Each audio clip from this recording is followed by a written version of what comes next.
एक मिनट रुकिए।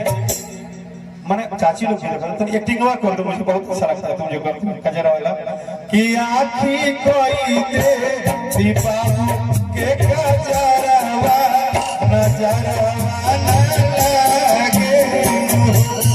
आखी कोई दे दीपावली के कजरावा नजरवा न लगे।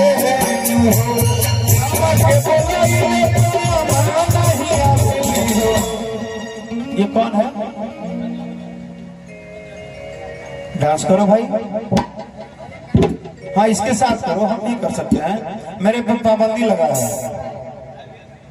भोजपुरी प्रोग्राम अगर औरतें देख रही हैं तो यहाँ के जनता को बहुत बहुत धन्यवाद, आप लोग का बहुत बहुत धन्यवाद। कहाँ कोई देखता है? सर्वेश भैया का कृपा है कि ऐसे हो भी रहा है। कहाँ है वो? हाथ उठाइए भैया।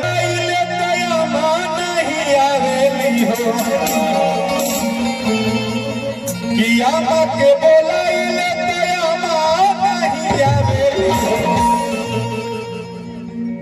कि माही के नाता तू रहो हे बबुआ के पापा कि देवरू के बोलाइले तो देवरू नहीं आवेले हो। अच्छा अभी नहीं रुकिए, आप थोड़ा हटिए ना उधर। अब हमको समझ में आ गया कि ये मंच कैसा है। ये मंच पारिवारिक है, हमको गा दीजिए। अब आप लोग के लिए माता जी और थैंक यू। नतीजे बबुआ नवा हुई है ये सबके समनवा हुई है हो। ये हमारे घर में माँ चाची जे बबुआ नवा हुई है सबके समनवा हुई है हो। लालना गोदिया में काजर लगैती नजर से बचैती हो कि जानी दीज बबुआ अंगनवा है सबके समनवा हुई है हो। जानी दीज बबुआ अंगनवा हुई है सबके समनवा हुई है हो। लालना बबुआ गाजर लगैती नजर से बचैती। लालना बबुआ गाजर लगैती नजर से बचैती हो। भैया एक बात होई तो हम चुप नहीं रहती कि इनके खातिर गाँव भर में शेर भई दुनिया जोर भई कि घरवा में भोर भई हो कि आँखी कोई देती। एक मिनट रुकिए। मैंने चाची लोग तो एक्टिंग कर दो, मुझे बहुत अच्छा लगता है तुम जो करते हो कजरा वाला कि आँखी कोई दे दीपावली के कजरावा नजरवा न लगे। आँखी कोई दे दीपावली के कजरावा नजरवा न लगे। जानी तीज बाबू हीरो भइले दुनिया सुरो भइले हो। लालना नगती नगवा लोटा जरवा नजरवा न लगे। लालना चोरिया जे हम चारो रवा नजरवा। सोचो जिस भोजपुरी में ऐसे गाने पे पैसा नहीं मिलता है, कौन से गाने पे मिलता है? ए राजा, और तुमको किस पे पैसा मिलता है? देखो ये सोच और संस्कार की बात है, गलत बोल रहे हैं। यही भाव है, इसमें भी हमको याद है कि तहरा जूरे न को दे 2-4 पैसा कि तहरा जूरे न ना खूब दू चार पैसा चॉकलेट ना लैला चॉकलेट ना लैला मरद पैसा चॉकलेट ना लैला मरद पैसा चॉकलेट ना लैला। अच्छा भैया आप हंसेंगे, ये हम लोग क्या खिलौना है ना, खिलौना ये सोहर लोग आता है जब बच्चा थोड़ा आगे होता है कि तहरा जूरे ना दू चार पैसा तहरा जूरे ना दू चार पैसा चॉकलेट ना लैला चॉकलेट ना लैला मरद पैसा चॉकलेट ना लैला मरद पैसा चॉकलेट ना लैला। कि घर भर राजा तोहरे खाला कमाई कि घर भर राजा तोहरे खाला कमाई आ हम बेहरारू होके कहाँ बोल जाई कि कब बोले लो ऐसा हो है वैसा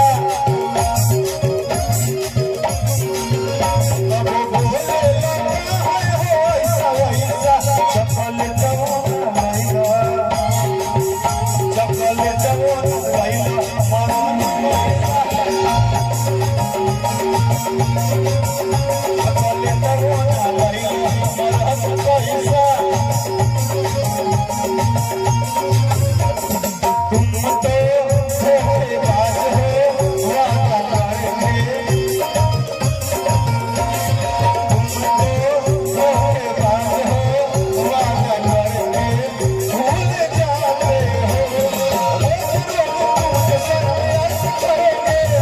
जिंदगी के सारे मजे कैसे करोगे धोखेबाज हो।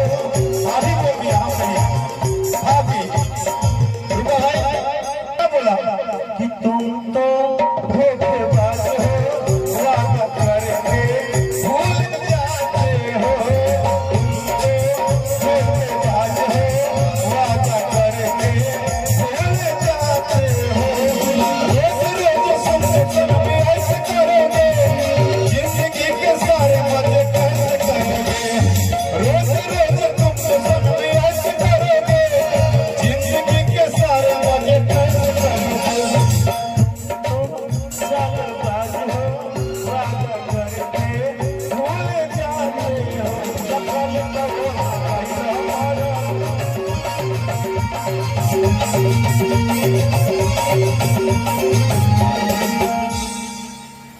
ये हो राजा जानी बूझो न परेशानी खरवा में सब लोग कहे कहानी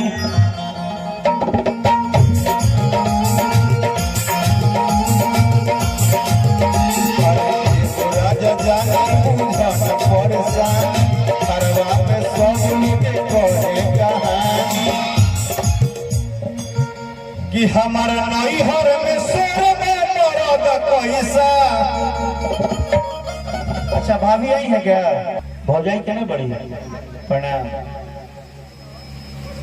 आज के बाद आप मुझे सबसे अच्छा देवर मान लीजिए क्योंकि आपका शिकायत हम मंच पे गा रहे हैं, ये किसी को हिम्मत नहीं होगा।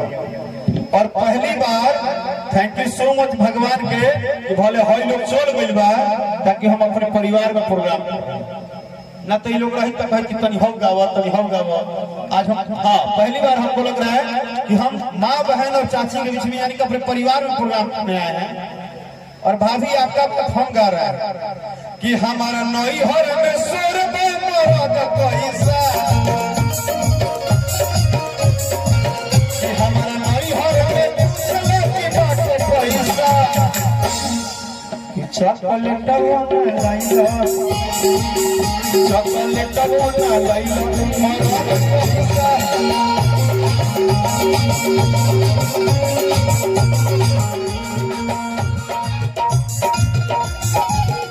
भाभी एक गाना आया है लेकिन आप ध्यान मत दीजिएगा, मेरे हमने गाया है अभी अभी 3 दिन पहले आया है। में हरिया जोरल खीर लागले कि अपन में हरिया जोरल खीर लागले, समझ गया ना कि सवती आए राजा जी पनीर लगे। अच्छा आप लोग को अच्छा लगा? एक ताली बजा दीजिए ना। अरे वाह, मैंने पहला बार ऐसा भइल बा खाली परिवार में गा के केहू खाते परिवार ताली बजौले, ऐसा कोनो गाय खाते भइल ना रहे।